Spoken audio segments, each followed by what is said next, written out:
in a time long since past, in a land now much changed, walked a weathered soldier home from war. 15 years he served his king faithfully. Now, freed from his service, with no wife or children to speak of, the soldier marched with no more than the clothes upon his back, shoes tied to his feet, and 3 dry biscuits for his troubles. The soldier's weary legs had carried him forwards and backward, sideways and long ways, until they could take him no further. He collapsed on the meadow not far from the road, and ate a biscuit for his supper. Content with resting amongst the stars, the man laid himself down and drifted off to sleep. And sleep he did. For the soldier dreamed through 3 sunrises and 3 sunsets, till late in the night his belly woke him with hunger. The man reached into his pocket. Only 2 left. The soldier pondered his predicament, but gurgle, gulp, and bubble, the man's hunger grew till, without thinking, he removed the 2nd biscuit from his pocket and gobbled it whole. Just as he had polished off the 2nd biscuit, the most enchanting sound caught the man's ear, luring him in like the siren's song. And so, the soldier's feet carried him forth, as he scoured the countryside for the source of the melodious music, dancing on the wind.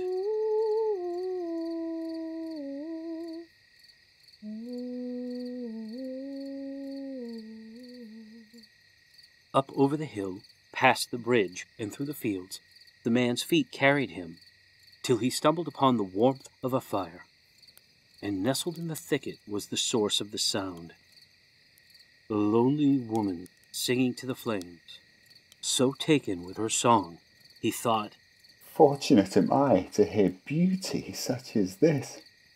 Surely 'tis worth a gold piece. Ah, yes, a gold piece at least. And so he turned out his pockets. Alas, he had nothing but 1 dried biscuit left. Why, come you closer, traveler. Though I have nothing to give but my company and the warmth of my fire, I'll happily share with thee for 1 gold piece, Croaked the maid, her eyes twinkling in the firelight. As the soldier drew closer, he could now see her plainly. An old beggar down on her luck, with dirt-caked clothing, moth-eaten, tattered, and beaten upon the earth. Her face, pale, sunken, and etched with time, not as the soldier had pictured when hearing her siren song.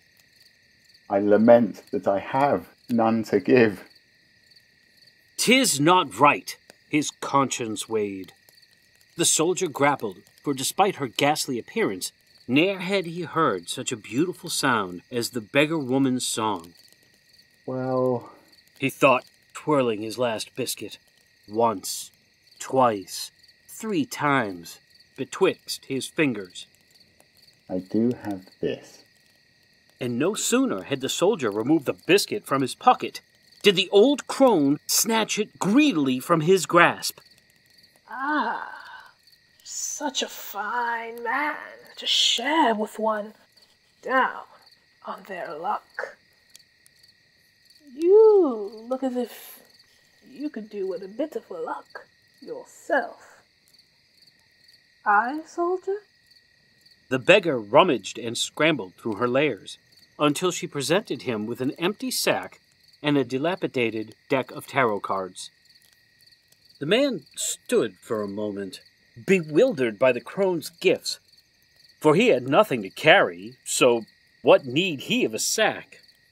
And tarot was a bit of folly and trickery done by crooks and thieves. He was a soldier, with honor and valor. But he did not wish to insult the old bat, or her homely gifts, for why look down on she, when she had so little to give? And so the man humbly accepted the gifts, and turned to continue on his way. Wait. She beckoned from behind the flames. Luck you need, and luck I have supplied.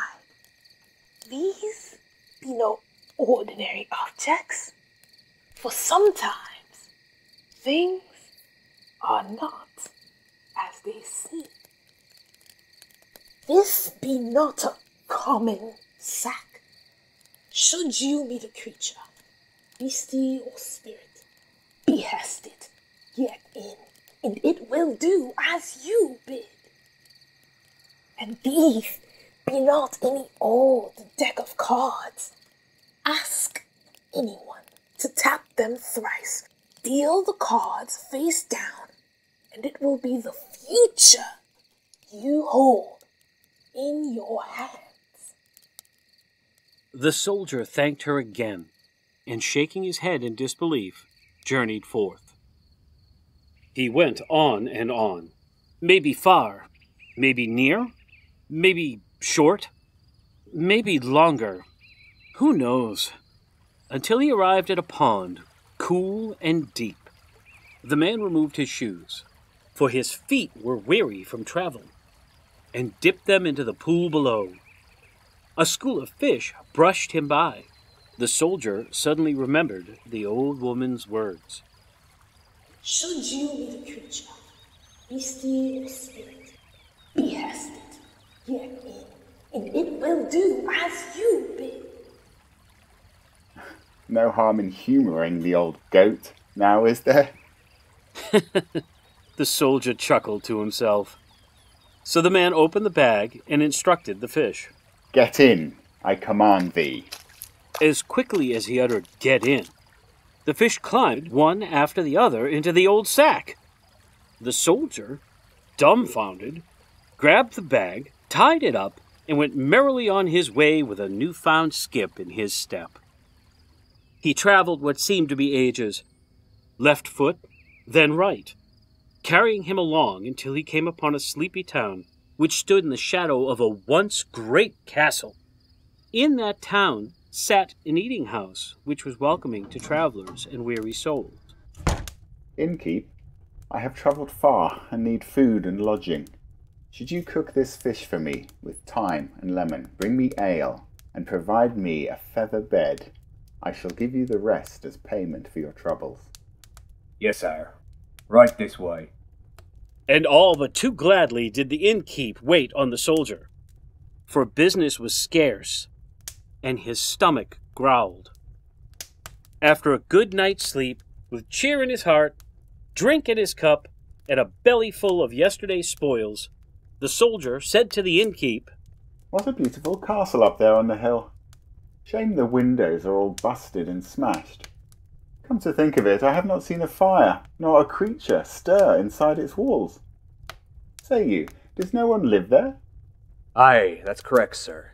You see, the townsfolk dare not go near on account of the devils. Devils?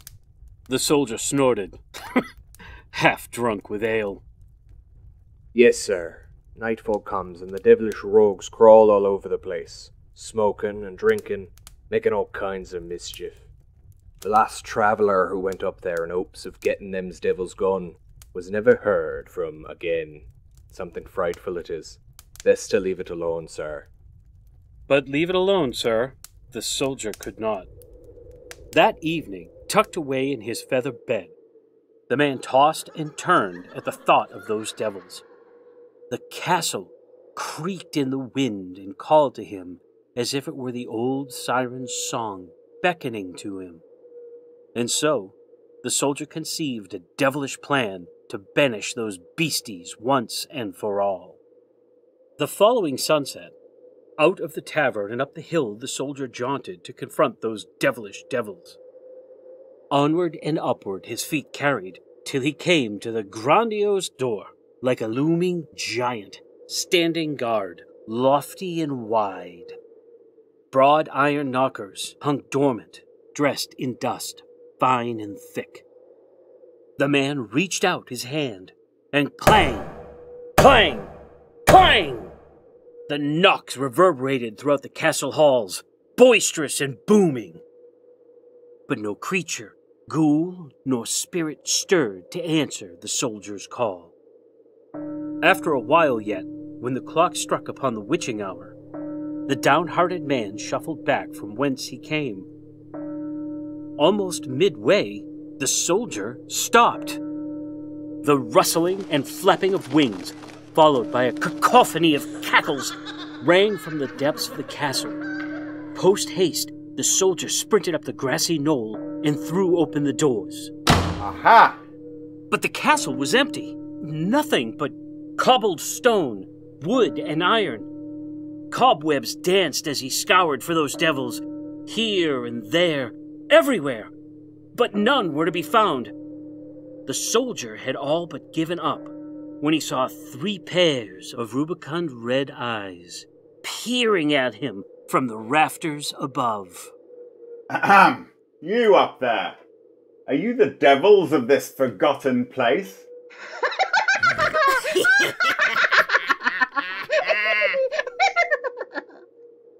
Yous down there, are yous the fool who dare? Cackle, snicker, and sneer did those devils. Then whoosh! In a blur they swooped down, scattering into the shadowy corners of the once great hall. Now, the man had never heard a devil, let alone seen one. But the sounds that they made, sniff, scratch, scarf, growl, and grunt, gave the soldier a sickening feeling in the pit of his stomach, and shivers shot up his spine. I have come to strike a bargain with you 3. That be, if you are the devils of this place. A bargain? Or arrangement? Perhaps a contract? An understanding? Negotiation? Stipulation? Pledge? Promise? Treaty? Truce? Transaction? A deal? Enough! Ow!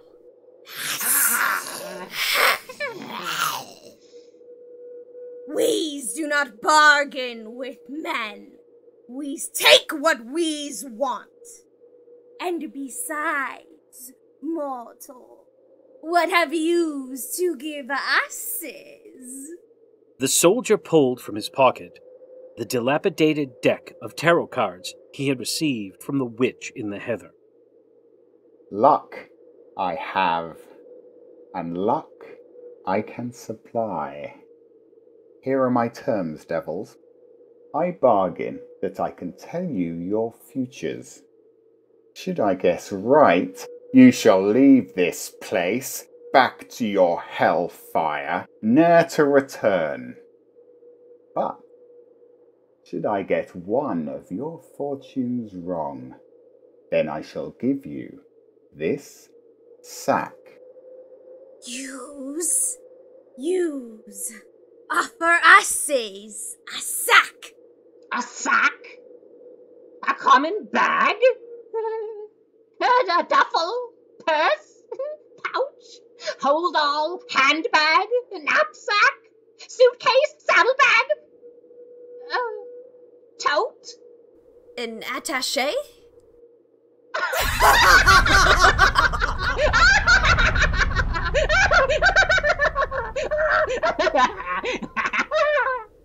The beasts roared with laughter. They snorted, giggled, and howled so loudly that the ground shook, and fire shot from the depths up through the cobble beneath our soldiers' feet. They rolled, rocked, and gyrated at the man's presumptuous, preposterous proposal. This be not a common sack. Should you meet a creature, beastie, or spirit, behest it, get in, and it will do as you bid. It has kept my belly full and my backside warm. But if you have no need of a magical sack... And so, the soldier turned to take his leave. Wait! Wait! Hold it! We's win, and we's take the sack. But also, we's require insurance. More. Yes, more. Added. Also, another extra, exceeding, enhanced. We need your soul! Should you tell one of our fortunes wrong, we keep the sack and your soul here with us to do ours bidding for all of time! Now many would retract such a deal at the thought of losing their soul, but the soldier remembered the old beggar's words. Ask anyone to tap them thrice. Deal the cards face down, and it will be the future you hold in your hands. And so the soldier shook the devil's hands, sat himself down at the table, and shuffled the cards. Now, tap the deck 3 times and I shall tell you your futures. One by one, the devils tapped the cards. Once, twice, then thrice. The soldier placed 3 cards face down, one after the other. Who will be first, then? I shall be first. Go on then, mortal. What be my fate? Spat the first devil, grimacing. And so the soldier flipped the first card to reveal a man sitting upon a throne, holding a great gold coin. The King of Pentacles.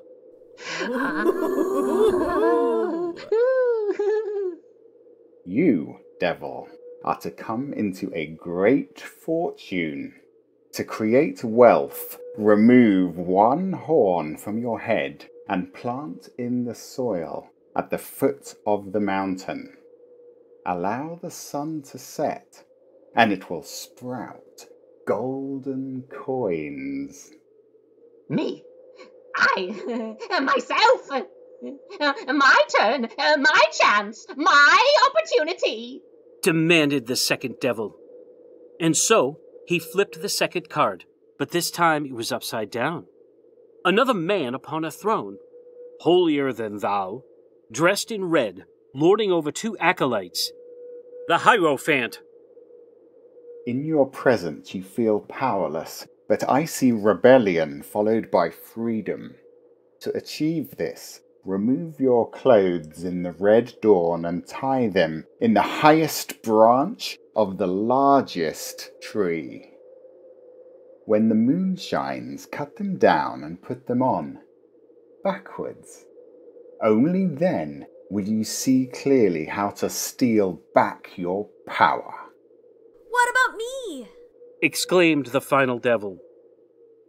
The soldier flipped the final card, and there, sitting upon a white steed, a skeleton guarded by armor holding a black flag with a white rose. Death himself. Be you not afraid, little devil, for sometimes things are not as they seem. Walk for 1 day's time, then go to the river to wash. Through hard work and harder decisions, you shall find your beginning. So the soldier took his leave of the devils, and with no time to waste, each devil set off to their task. The second devil, with red dawn brimming the sky, soared up and higher still till he reached the top of the mightiest tree. There, perched on the tallest branch, he stripped down to his skivvies and attached his clothing to the bark. To the west, the third devil's hooves clip-clopped along the beaten path till he disappeared over the horizon. In the east, the first devil, one-horned and bloodied, bore into the base of the mountain to bury his booty.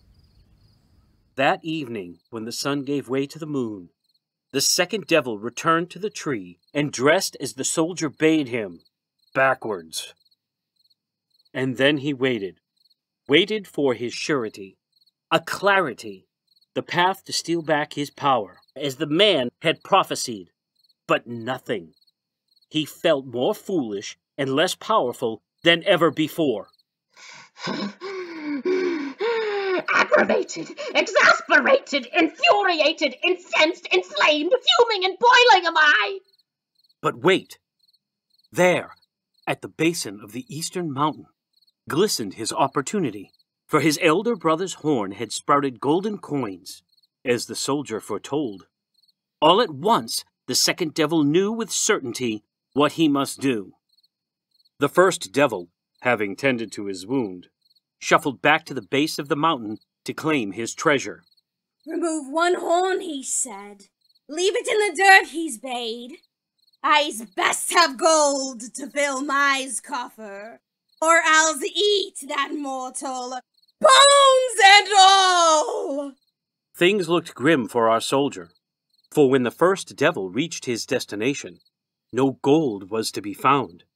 He clawed at the earth where X marked the spot, but it was gone, horn and all. The first devil scooped and clawed deeper and deeper, till he dug himself a sizable crater.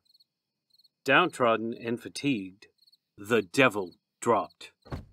Swindled, tricked, deceived, double-crossed, bamboozled, hoodwinked were you. Called the second devil to his brother below. Meanwhile, from the west, walked home the third devil, to wash himself in the lake which sat just over the other side of the mountain.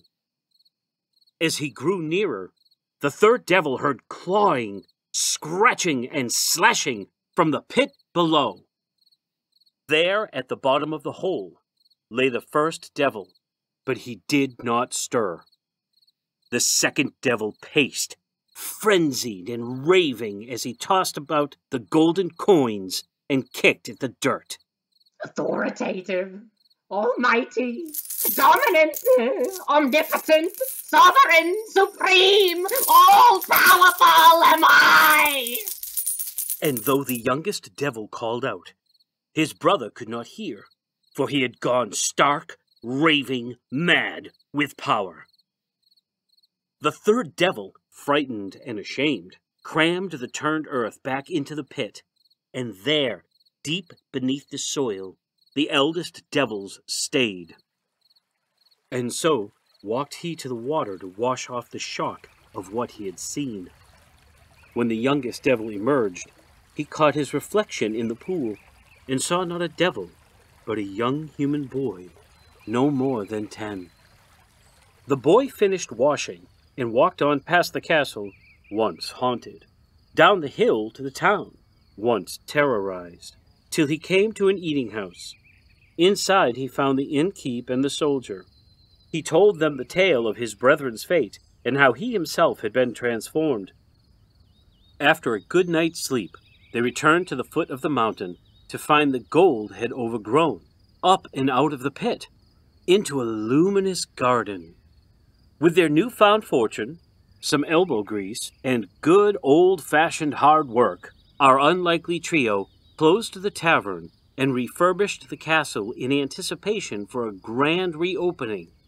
They named their new establishment The Soldier and the Three Devils, to which all travellers are welcome. Here, weary souls can rest their feet, have a good meal, a stout of ale, and a feather bed. I can tell fortunes. Free of charge, of course. Aye, 'tis a good name. I can cook and see to the tending. Will you regale them with tales of siren songs, beggars, magical sacks, and devils alike? Not that they'll believe you. Despite a time long since past, in a land now much changed, the Soldier and the Three Devils stays open to this day, welcoming to wanderers and all those in need. So the next time you are down on your luck, remember to share and share alike. For sometimes things are not as they seem.